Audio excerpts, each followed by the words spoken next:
Hello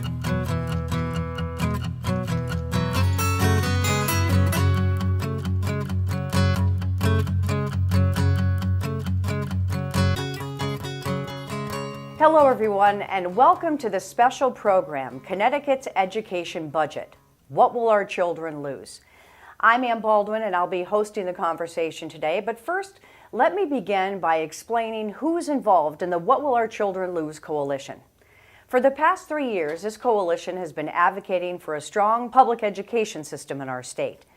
The Connecticut Association of Boards of Education, the Connecticut School Business Officials, Connecticut Association of Public School Superintendents, and the Connecticut Association of Schools have all been working together to provide information to the community, lawmakers, and statewide education leaders, particularly as it relates to adequate education funding. And with me in the studio today to talk about this are Lydia Tedone, President of the Connecticut Association of Boards of Education, CABE, and also the Chair, Simsbury Board of Education. Also, Joseph Cirasuolo, Executive Director of the Connecticut Association of Public School Superintendents, also known as CAPS, and Richard Carmelick, Business Manager, Region District Number 7, and President-elect and Board of Directors for the Connecticut Association of Business Officials. Thank you all very much for being here today. This is a very important conversation, a lot to talk about in this brief time. So Joe Cirasuolo, if I could start with you, if you could explain to me, what this coalition is all about. What Will Our Children Lose coalition came together 3 years ago to accomplish what? Well, we were concerned 3 years ago that there was federal money that we'd been getting that was going to dry up, and we needed the state to pick up the slack. And they did. For 2 years, they picked up that $270 million hole that would have been in our budgets statewide if they hadn't done that. The problem, though, is that that still level funded us for 4 years as far as state funding was concerned.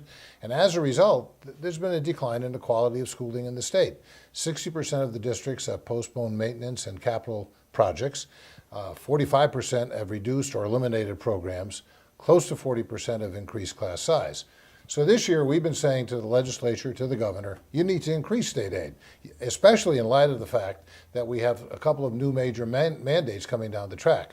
There's the new teacher evaluation system, and there's the implementation of Common Core.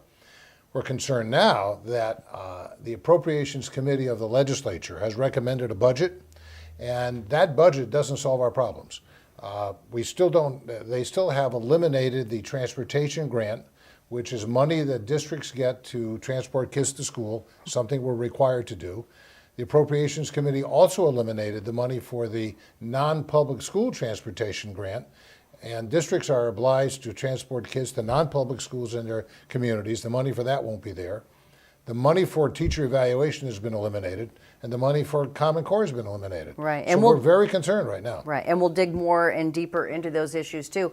And you talk about mandates, Joe, and these are what they call unfunded mandates. Mm-hmm. It's easy to ask somebody to do something and to improve something, but if you don't have the money behind it and the resources, and Lydia Tedone, I want to ask you as president of CABE, the Connecticut Association of Boards of Education, and also, as the chair of your school board, how are you seeing this impact school boards across our state?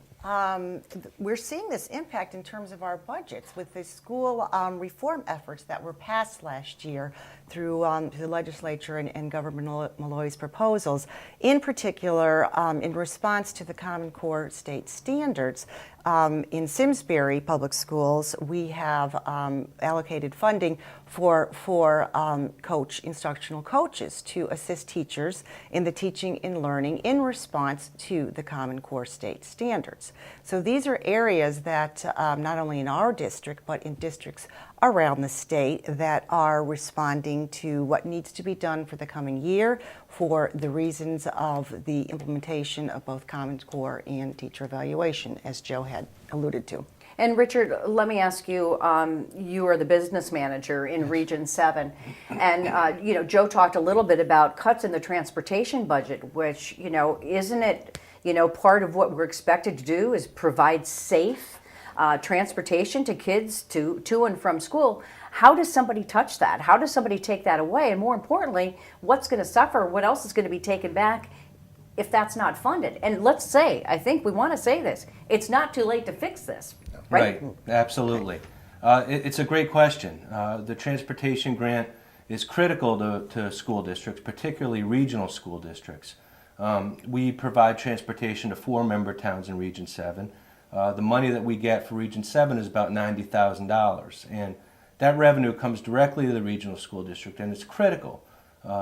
Because we had originally included the transportation grant in our budget when the governor's budget originally came out.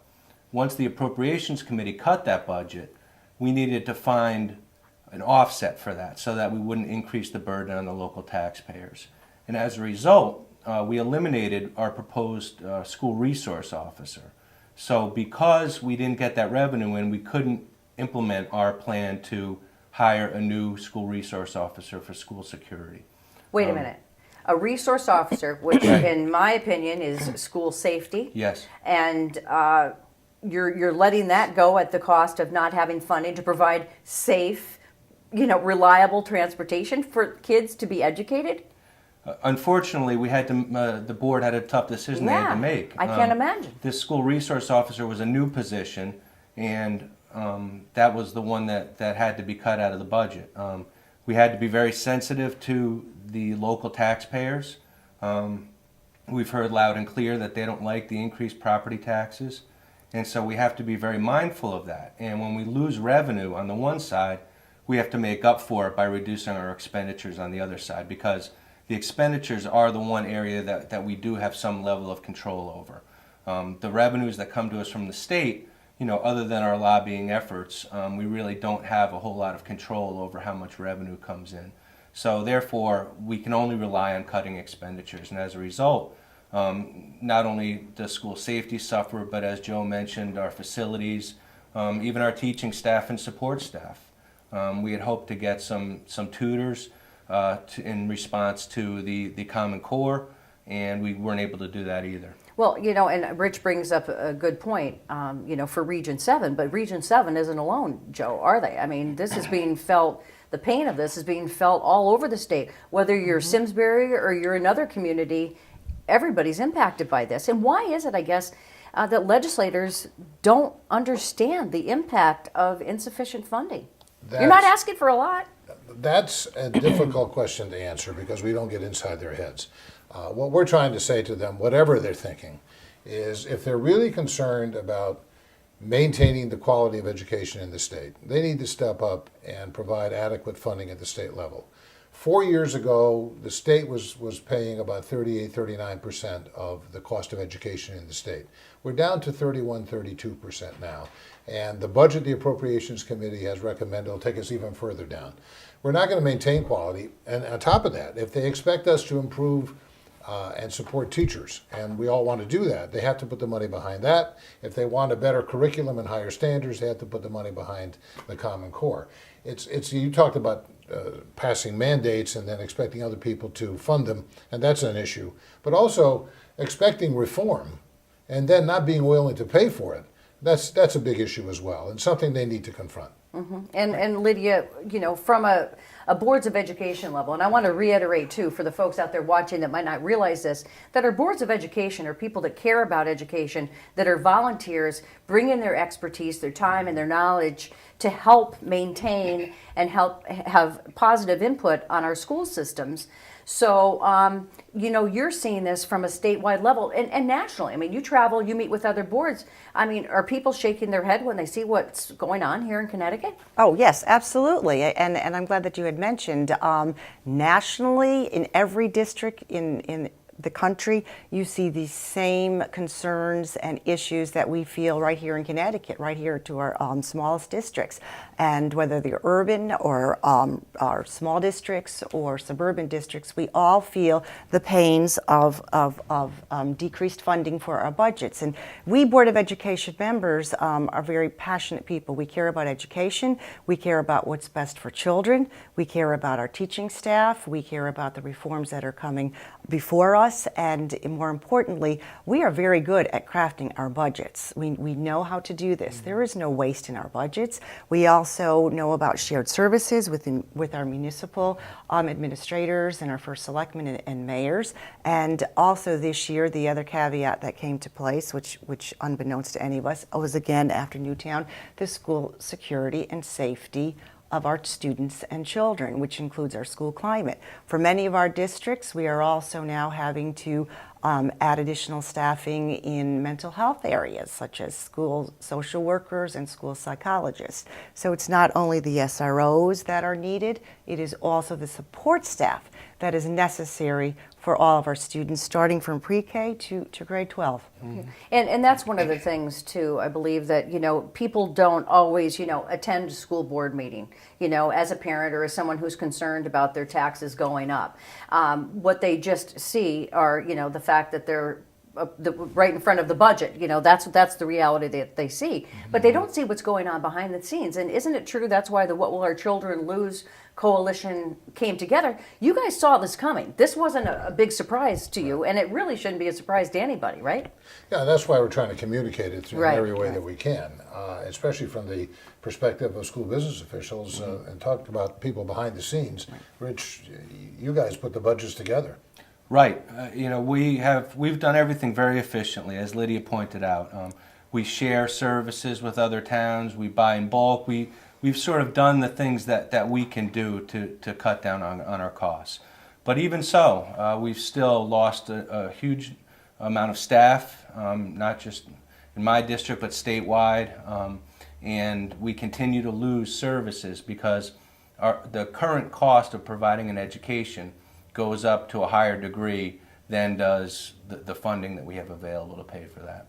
Right. So what is it that you want to see happen? I mean, I know there probably could be a list this long of things, but I think as a coalition, you've really put your heads together, shared your expertise as various aspects of this, and really zoomed in on what the priority has to be now. I mean, these people are meeting, I'll say this, behind closed doors right now, determining the future of education in Connecticut. Yeah. And now is the time to really rattle those cages and say, this is what we have to see happen. Well, very specifically, we want a restoration of the transportation grants, both for public school students and non-public school students. Secondly, we want the money restored to implement the teacher evaluation program, and that's for training evaluators and for the data management system that we need to implement that program. And in fact, we don't get that money, we can't implement that new evaluation system. And we want a restoration of the money for implementation of the Common Core. And in an area we haven't talked about yet. No, we haven't. We want to see the cap on the grant that districts get.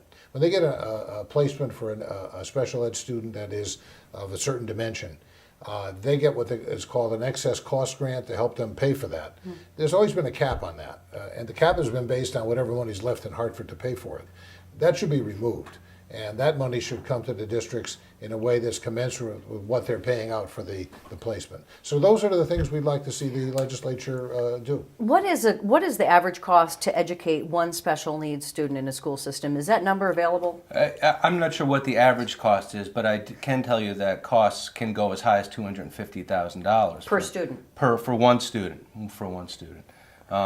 Typically, I would say they're probably about $75,000 if they have to be placed out of district, but they can go much higher.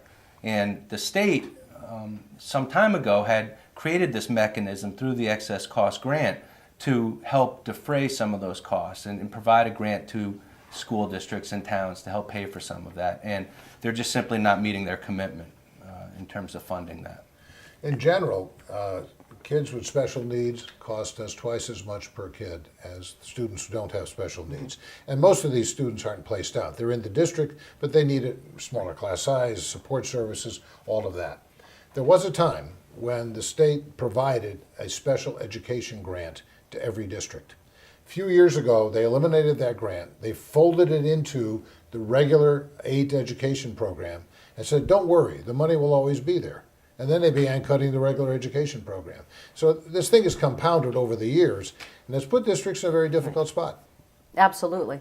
I want to go back to, did you want to say something, Lydia? Yeah, also I'd like to, in talking about this with the special education too, in districts we have also, we're very good at also diagnosing a lot of disabilities and students with special needs very early to help reduce costs. And we also, in our districts, in many of our districts, we also hire staff for our students in lieu of having to place students out of districts. But we also have within our RES, we work very closely with our RES for students with disabilities, students with special needs. We do have specialists that do come into our district. So we are also working in collaboration and coordination in education in the state of Connecticut with our boards, with our districts, between RES and between districts, to utilize the best services that we possibly can. You know, and everybody, I think, no one's going to argue that they want a better education. But the thing that for the people to sit, you know, I call it the big house, but it's the state capitol, to sit up there and say, you need to do this, you need to do that, you need to do this better,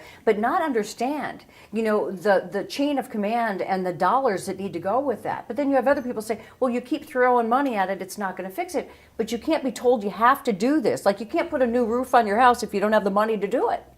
Yeah, you know, an example of that is the teacher evaluation system. We're trying to implement that now for next year. I'm not sure that there was a real understanding up at the state level of what was involved in that and the costs associated with that. We have to train a handful of administrators, a half dozen administrators just in our little district. In addition, we have to train all of the department heads, and all the teaching staff in general has to be trained on creating student learning objectives. So there's a very high cost associated with that, not only in terms of professional development, but also release time.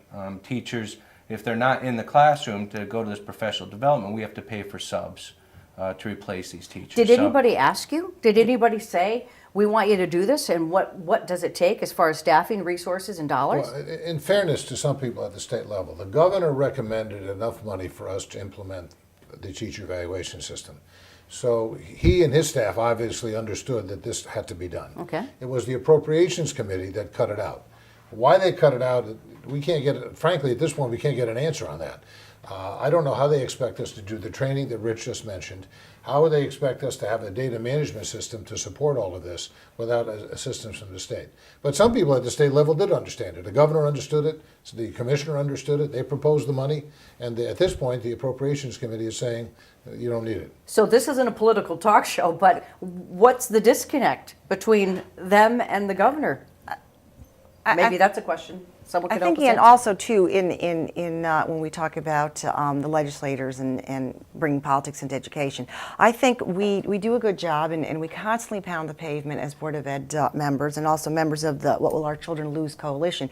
We testify throughout the year. We testify when the legislature is in session on several bills that are being proposed, on amendments. So I think a big piece of this is to educate the legislature about education. What does education mean in the state of Connecticut? What does education mean for each individual districts? We've got districts that are part of the Commissioners Network. We've got alliance districts. And these are terms and areas that they may be difficult for the average public to understand, but if we educate our educators, even in terms of having them to come to our boards of education to speak to us so that they can hear from us. We are the grassroots. We are back home in the districts. We are crafting our budgets that hopefully will be passed for the next coming year, and we work very closely with our legislators and Department of Education so that we have a commonality about what we are proposing, what they're proposing, and what also we have to propose within our districts. Yeah, and that was some of the impetus behind the What Will Our Children Lose coalition, is that we wanted to be able to provide data so that people can see if we don't get funding, what will happen. And we did a survey, the superintendents and the boards and the business managers did a survey, and we compiled information on, you know, if we don't get certain levels of funding, how many teachers will be cut, how much deferred maintenance will there be, all kinds of things. You know, will you have to close a school even? And the data that came back was striking in terms of the elimination of services that would occur if the state and federal government don't continue to fund us as we need them to. Yeah, and we make our effort, as Lydia mentioned, but all those efforts all by themselves are not going to be as effective as they could be if the general public doesn't understand what's going on. Right. And if people don't say to legislators who represent them, we want to see the quality of education improved in the state of Connecticut, Therefore, you need to appropriate more money from the state level for school systems. You need to fund the new evaluation system, you need to fund Common Core, and you need to fund special education grants. If that message comes from the public to people in the legislature, we'll have a lot easier time in our testimony. Yeah, and I think everyone can agree that if legislators hear from their constituents, and if you make that phone call or you send that email and put your name and your address next to it and you're a voter, it does resonate with them. They do want to hear from their constituents. So I think that's a really good point. And I also want people to know, too, that we do have a website, the What Will Our Children Lose Coalition. It's www.whatwillourchildrenlose, just spell it out, .org. Great information there. We try to keep people updated on what you folks are up to and what you're talking about. And I want to go back to the transportation grant again. So what is the time frame now for all of this to kind of fall into place or fall off the cliff? We're not sure which one's going to happen. The legislature has a deadline of June 10th. Okay. So somewhere between now and June 10th, they're going to craft a budget and pass a budget. The governor signs it, that's it. That's the budget for the next 2 years. So this is a crucial time. We've got, 4 or 5 weeks before the final decisions are made.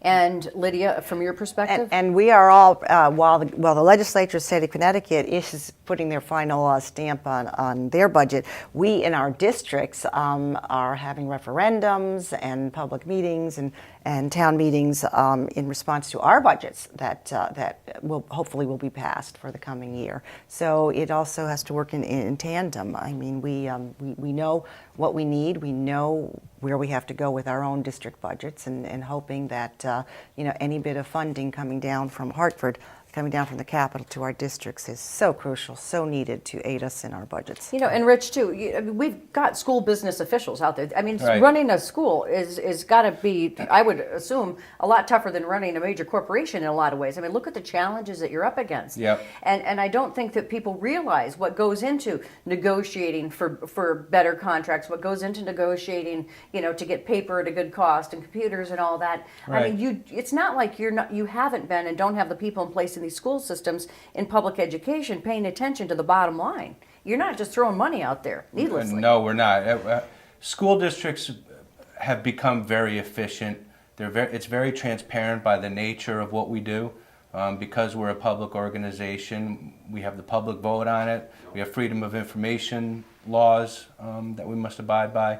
So we operate in a very different environment than a private company does.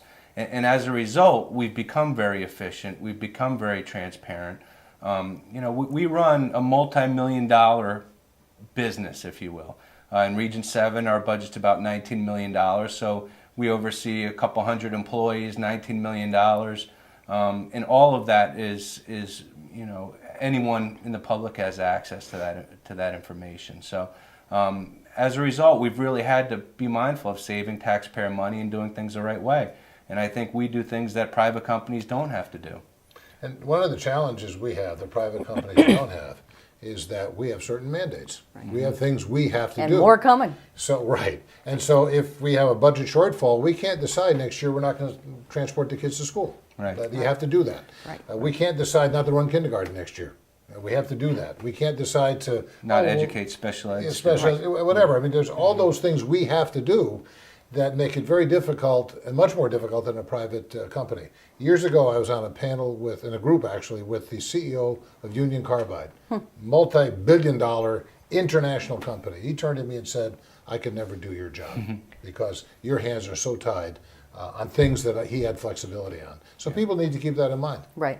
Right. And I think also in response to that, our budget increases in many of our districts are really very low and incomparable. I mean, we work very hard to keep them without compromising the quality of education within our districts. And that's important. Many districts, such as mine, have instituted all-day K, and we've become very good at how we're going to fund this, where the revenue stream is coming from this, because these are in responses to education in this country.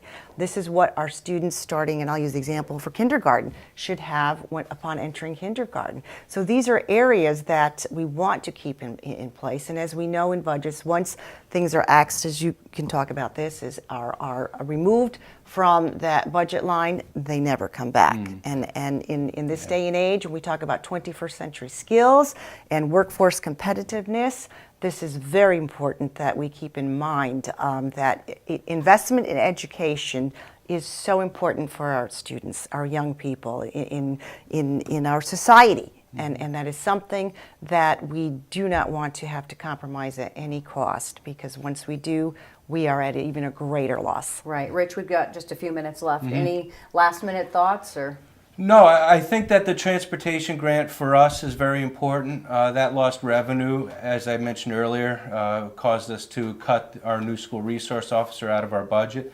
Fortunately for us, we passed our budget a little while ago, and the board has had a discussion that if we do get that money back, they're going to reopen that discussion about hiring that school resource officer. So, you know, it's critical that we get that revenue, even though our budget has passed, because if we get it, then we'll be able to improve school safety and security in our school. Joe, any last thoughts? I think the question really is before the people of Connecticut. Do they want to see the decline that's been happening in education reversed? Do they want to see the new improvements put in place? If so, they need to get on the phone, somehow or another, contact their legislators and say, put the money behind this. If they're content with the decline, then fine. But let's be honest about what we're doing and not say everything is wonderful and is getting better when we're not willing to pay for it. Great. Well, I want to thank you all very much for being here today. Thank you. I think Thank it was you, Ann. a great conversation, and hopefully people will not only listen to what we had to say today, but then take action. I think that's really the goal. So thank you all very Thank you. much. Thank you. Thank you, Ann. So thank all of you also for spending time and letting us shed some light on this very serious situation.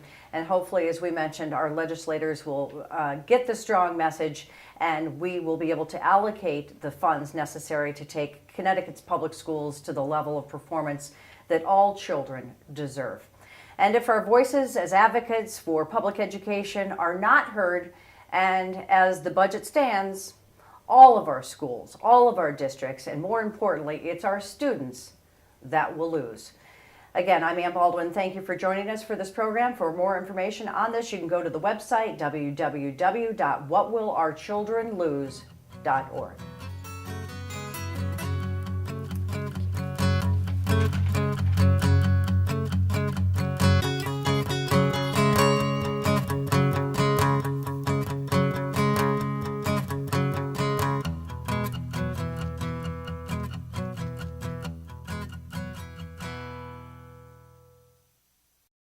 Funding for Simsbury Community Television is provided in part by contributions from viewers like you.